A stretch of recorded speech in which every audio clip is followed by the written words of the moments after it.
Goddag og velkommen til Hardwire Spiller. I dag skal vi kigge på gameplay fra Diablo 4 betaen, der har kørt i den her weekend. Mit navn er Carl Nielsen, og jeg er redaktør på Hardwire, og til min side sidder Jens Hag, der er journalist på Hardwire, og Jens, du har spillet betaen her over weekenden. Det er rigtigt, ja. Med stor fornøjelse. Det var med stor fornøjelse. Jamen, jeg vil gerne høre dine umiddelbare tanker om at spille i det hele taget. Jamen, altså jeg tror, min grundlæggende analyse er, at Diablo 4 i så meget, som jeg har set det selvfølgelig, som jo kun er en 10 timer eller noget i den retning, formår at kombinere det fedeste fra Diablo 2 og Diablo 3. Combaten er klart mest inspireret af træerne.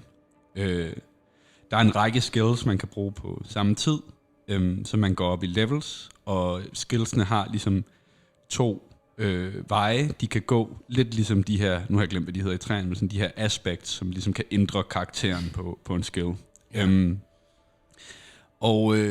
Vi vender jo tilbage til nogle af de helt klassiske classes.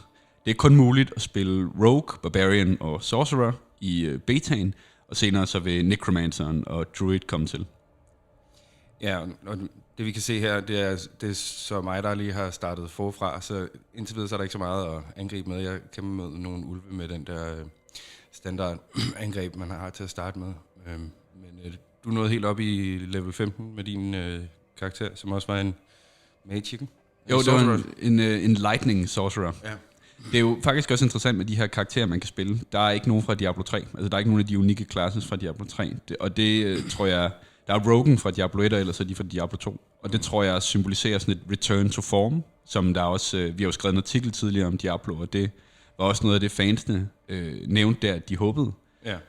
Og det tror jeg faktisk også, man har været meget bevidst om blandt udviklerne. Så man kan se i det her landskab, man bevæger sig rundt i, så er man lidt gået væk fra de her meget klare, sådan lidt World of Warcraft-agtige farver, som der især var meget af i træerne. Og man har nok forsøgt at vende mere tilbage til 5. akt, for eksempel i Diablo 2 Expansion, Lord of Destruction. Og det fortsætter ret langt ind i spillet, det her. Altså de her gotiske, lidt dæmpede visuelle omgivelser, de fylder rigtig meget. Ja.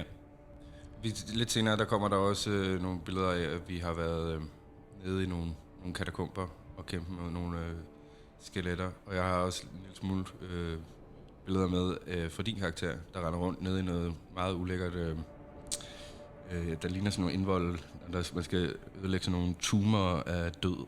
Ja, det er rigtigt. Ja. Men det er meget sådan et, det her gotiske, lidt Lovecraft-agtige univers i virkeligheden, som måske i virkeligheden også, altså det minder mere om toerne, det minder om træerne. Der er katakomber, der er borge og krypter og huler, som altså virkelig minder om etteren, så langt som jeg har set. Ja. Der er toeren, og etteren vel egentlig. Der er jo så mest en katedral, men altså der er det her i sig. Ja. En anden ting, jeg synes er rigtig fed i 4'eren her, det er, at man er gået væk fra nogle af elementerne i træerne, jeg især synes var irriterende, som var en eller anden... I træerne var der sådan en tendens til, at man havde valgt at udfylde al stilheden med en eller anden companion, der hele tiden skulle sådan ævle om, hvad de jo ikke synes og mente, og komme med sådan lidt sådan Marvel-agtige vittigheder. Og det synes jeg faktisk var meget utilstedeligt i et spil som Diablo, hvor man er begavet med den her fremragende, gotiske, unikke verden, og så man ligesom gav lidt op på den, og lod den blive meget World of Warcraft-agtig i virkeligheden. Ja. Der er ret stille indimellem kampene i Diablo 4, og det synes jeg er meget vellykket. Ja, det må næsten håbe, at det ikke bare er, fordi det er et tidligt build. Ja, og når de kommer med det, så er der i virkeligheden en meget morsom tyv, som du ved, følger med dig hele vejen og har holdninger til det ene og det andet. Ja. Og det synes jeg er rigtig fedt, fordi så får de visuelle omgivelser og atmosfæren rigtig meget lov at fylde. Og jeg tror, hvis man spørger mig, at så er en af de store trækplaster ved Diablo, det er atmosfæren. Ja, og det synes jeg var helt tydeligt fra den lille time, jeg har brugt på at spille det, at der er sindssygt meget atmosfære i det. Det ser super lækkert ud, og det føles lækkert at styre din karakter, synes jeg. En lille smule tung, men det gør jeg også et eller andet sådan vægt i der er helt klart noget tyngde, og der er ret lang cooldown mellem skillsene. Ja, det kan man måske så ikke mærke lige her, men senere så altså man skal virkelig resource manage hvad man har at gøre godt med. Ja. En anden mekanik der også er kommet til her i Diablo 4, som jeg kan fandt i det tidligere, det er den her dodge mekanik, hvor man lige kan sådan hoppe. Ja. I virkeligheden sådan lidt Dark Souls-agtigt, eller et eller andet den retning. Der er jo dodgy snart sagt alting. Jeg har trykket rigtig mange gange på den, fordi i Diablo 3, der laver du sådan en rullefald-agtig ting. Jamen, det er rigtigt. På samme knap, og der er cooldown på det den her gang. Ja, og det er en del, synes jeg, af gameplayet i Diablo 4 her. Der er det er netop tungere, det synes jeg er et rigtigt udtryk. Der er sådan en tyngde i det. Man skal sådan... Ja, man skal virkelig resource manage de egenskaber, man har tilgængeligt. Ja. Og det synes jeg egentlig er ret fedt. Og det er det, når du siger, at du synes, at kampsystemet skinner i den her 4 her, det er måske det, der i virkeligheden er... Ja, det er klart tyngden, og så synes jeg faktisk også, at evnerne er rigtig fede. Der er sådan nogle synergier imellem dem, som jeg synes er... For eksempel, hvis man nu spiller Lightning Sorcerer, som jeg gjorde, så kan man ligesom vælge sine skills, så de understøtter hinanden. For mit vedkommende var det sådan noget, der hed Cackling Lightning eller Energy eller noget retning, som er at når nogle af mine skills kritter, så gør de noget bestemt, som er at droppe sådan nogle orbs på jorden, som man så kan samle op for at få nogle stærkere evner, eller understøtte nogle af ens andre lightning spells. Ja. Det er rigtig sjovt faktisk. Og skillsystemet er jo faktisk også lavet sådan, at det er ret let at respecke. Altså, man kan ligesom let lave om, men det er... Og de her skills er ikke så flashy. Altså, de er jo flashy, det kan man også godt se her. At farverne i Diablo 4, det er dem, de er knyttet til monstrene og til spilleren. De findes ikke i omgivelserne. Nej. Det synes jeg er en god kontrast. Ja. Og de her spells, de er også lidt sløvere. De går ikke så stærkt, og det synes jeg er kærkomment. Ja, helt klart. Der er noget meget tilfredsstillende ved, at nu vælger jeg at gå med noget ild. Og det der med, at de sådan langsomt begynder at miste liv, når der er ild i dem, og det er meget tydeligt, at de er det kan jeg rigtig godt lide. Ja, helt sikkert. Noget også lige at finde en boss hernede. Ja, og det er jo så et element, man har taget med fra træerne, og det synes jeg egentlig er meget fedt, fordi altså, bosserne er ikke det fedeste i toren. Nej. Altså, det er lidt noget med at gå hen til Mephisto, og så bare tæsk på Mephisto, indtil Mephisto er aske. Og der er lidt mere sådan interaktivitet i bosserne her. Ja.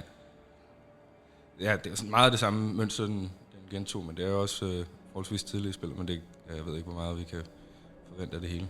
Nej, men jeg ved heller ikke, om jeg synes, det egentlig er... Jeg ved ikke, om jeg gider at have sådan, avancerede mønstre, jeg skal memorere, bare at det er sådan lidt afvekslende i en eller anden forstand. Fordi det jeg egentlig synes, Diablo kan som serie, det er egentlig ikke at være særlig avanceret. Nej. Hele ideen er, at man har nogle evner, og de evner bruger man på at banke monstre, og når man har banket monstrene, så smider monstrene noget grej, og det grej gør dig bedre til at banke monstre. Og der behøves ikke rigtig særlig meget mere. Nej. Og det er faktisk lidt frustrerende, synes jeg, hvis man vil putte alle mulige systemer ovenpå. Ja. Der er et crafting-system i det her spil, som... Ja, altså der er jo snart sagt crafting i alting nu om dagen. Ja. Og jeg synes ikke personligt, at det er en særlig interessant tilføjelse til nærmest alle spil. Det skal virkelig være... Det skal være nærmest en central del af spillet, før jeg rigtig køber det. For eksempel i Minecraft, eller hvad det nu kan være. Men her i Diablo, så sådan, kan du alt det grej, du finder, det kan du ligesom bruge på at lave om til magiske krystaller og søm, eller hvad det nu er. Og så kan du så opgradere dine dimser. Ja. Og hvorfor egentlig det? Altså, det føles som om, det er et system, der ikke er synderligt nødvendigt, når det sjove er at gå ud og banke monstre og tage deres ting. Ja. Så behøver jeg ikke flere lag i, hvordan de ting ligesom er. Hele ideen er, at jeg bare gerne så hurtigt som muligt vil ud til monstrene en gang til. Ja. Det her skulle vi måske have taget tidligere, men Niels, du er jo sådan forholdsvis stor fan af især Diablo 2. Er det rigtigt forstået? Ja, og etteren egentlig også. Jeg har også spillet træerne i 40 timer eller sådan et eller andet, så selvom jeg har meget kritik for træerne, så skal jeg jo heller ikke... Altså jeg må jo indrømme, jeg jo godt kan lide det. Ja. Jeg har i hvert fald spillet det. Ja. Til gengæld kunne du virkelig ikke lide Diablo Immortal. Nej, det synes jeg... En legendarisk sammenligningsanmeldelse, der gav en stjerne. Ja, jeg synes, det er noget kynisk vrøvl. Ja. Altså sådan, og jeg synes, det er så gennemskueligt på sådan en helt dum, banal, ond måde, at man gerne vil have folk, og det er jo næsten altid enkelte mennesker, til at bruge alle deres penge på at købe krystaller, der kan give dig bedre loot, måske, hvis du er heldig. Det er sådan en enarmet 20-knægte. Det der er lykkeligvis meget, altså det findes ikke her. Og der er heller ikke noget auction house, som også var pinligt ud over alle grænser for træerne. Og man kunne bruge rigtige penge på at købe grej. Altså det er så gennemskueligt kynisk, at det nærmest er sådan... Altså man føles sådan latterligt gjort, eller et eller andet den retning. Og det så jeg ikke noget af her. Det må vi bare håbe, de holder ved. Ja. Men det tror jeg også, de gør, for kritikken af det var så massiv, da træerne kom. Jeg tror, man kunne se det lidt her. Der var en lille smule den hækkede lidt, da jeg spillede før, men altså, jeg synes egentlig, det virker sådan rimelig glidende. Det er rimelig glidende, men jeg opdagede også nogle bugs undervejs i det. Og så var der jo også det, at man kunne ikke lige queue ind til at starte med, hvad jo gav nogle mennesker sådan PTSD til træerne, hvor man altså ventede i hele og halve timer for at komme igennem. Men det fik de relativt hurtigt klaret, og så må man jo bare håbe, at altså, det ikke bliver et problem på udgivelsesdatoen. Ja. Nu har vi fundet frem til din Sorcerer. Ja, man kan jo se, jeg har min yndlingsspil her er Chain Lightning, en klassiker, også fra 203'eren. Og når den så rammer nogle creatures og critter dem, så dropper de her lightning orbs, som man så samler op, og de kan så give ekstra skade til mit lightning spear, som er min specialevne, og så skader de også kontinuerligt. Okay. Man kan se manaen nede i hjørnet, det regenererer automatisk. Ja. Det er egentlig, synes jeg, meget vel afbalanceret i forhold til, hvor hurtigt man får det igen, og hvordan man skal overveje, i hvilken rækkefølge man bruger sine evner. Jeg havde ingen ens om, hvordan det hele var bygget op, så det er fuldstændig tilfældigt, da jeg kæmpede der. Men, Og så, er der også et element her fra træerne, det er det der med, at potions, de bliver regenereret, når man slås. De falder ned, der man kan se 2 røde orbs der. Ja. Men samtidig har du mere end 1 potion, som jeg mindes der i træerne. Så man får det der lidt fede fra toren, hvor man drikker potions, som om de er saftevand, for ligesom at komme igennem, når man mangler liv. Som stadig findes, samtidig med, at det er fedt nok at finde de der røde, uden at det er sådan nogle instant health orbs, som det var i træerne, som jeg heller ikke, altså det synes jeg personligt ikke var en særlig interessant mekanik, og det låste også lidt en gang imellem, fordi hvis du så manglede de der health orbs, og var ved at få bank, så var du ligesom låst i den kamp, og kunne ikke rigtig, altså var du svært ved at komme videre. Ja. Det synes jeg var frustrerende. Så det er bedre her, synes jeg. Helt klart. Jeg ved ikke, om du lader mærke til, at jeg lige ødelagde en Tomb of Hatred, men det synes jeg er super godt, hvis man vil have et metal band navn, så kunne man godt kalde det Tomb of Hatred. Helt sikkert. Og så spille grindcore. Ja. Eller black metal, det ved jeg ikke. En anden ting, apropos det, Tomb of Hatred, det er det her med historien i spillet, som jeg synes på en rar måde træder lidt i baggrunden for det, der er vigtigt, som er at tæske monstre til rød grød og tage deres ting. Men der er klart en atmosfære her. Der er en eller anden interessant form for fortælling, men den føles mindre åndssvag, end det var i træerne, hvor man virkelig gerne ville have den sådan frem og tvang spilleren til at høre på alle mulige folk, der havde holdninger til, hvordan det jo ikke gik, og deres store, triste, tragiske historie og sådan noget der. Og det er bare ligesom ikke det rigtige spillet handler om. Nej. Spillet handler om, at der er en helt, som skal, vinde over de onde. Det gør helten ved at banke monstre og tage deres ting, og så banke dem igen. Og rundt om det, synes jeg, i Diablo-spil, der skal være en fed atmosfære, som er interessant at være i, og som er flot at kigge på. Men jeg synes ikke, at det er centralt, at historien fylder, og især ikke, hvis den er lige så, gråt skrevet, som Activision Blizzard efterhånden har tendens til.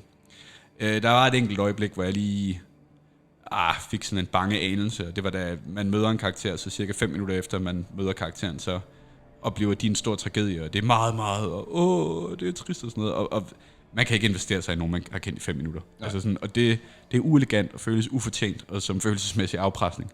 Og jeg ved godt, at gameplayet er det vigtige, og det mener jeg også, at gameplayet er rigtig godt, men jeg håber virkelig også, at man kan kombinere det med den her interessante atmosfære, uden at man lader en eller anden historie løbe af med sig. Fordi det synes jeg er det essentielle i Diablo, det er den her kombination af det gode gameplay loop, som er interessant og holdbart, og så en fed, evokativ atmosfære. Altså der er en klar grund til, at hvis nogen spiller Tristram-temaet for en Diablo-fan, så vil de reagere meget intuitivt. Jeg tror ikke, der er noget musik fra træerne, som nogen kan huske. Og jeg kan personligt ikke huske de der byer, man vader igennem i træerne, men jeg husker meget tydeligt dem fra toren. Og jeg synes faktisk også, man ser lidt det samme her i 4'eren. Ja. Jeg har glemt, hvad den hedder, men der er sådan en by med et russisk navn, som også har den her feel. Der er katedralen herovre, så hernede bor alkymisten, som har en meget umiddelbar fornemmelse af. Det er ret fedt. Så vil jeg sige tak, fordi I så med. Følg med på hardwire.dk, og hvis I kan lide, hvad I ser, så del det med en ven.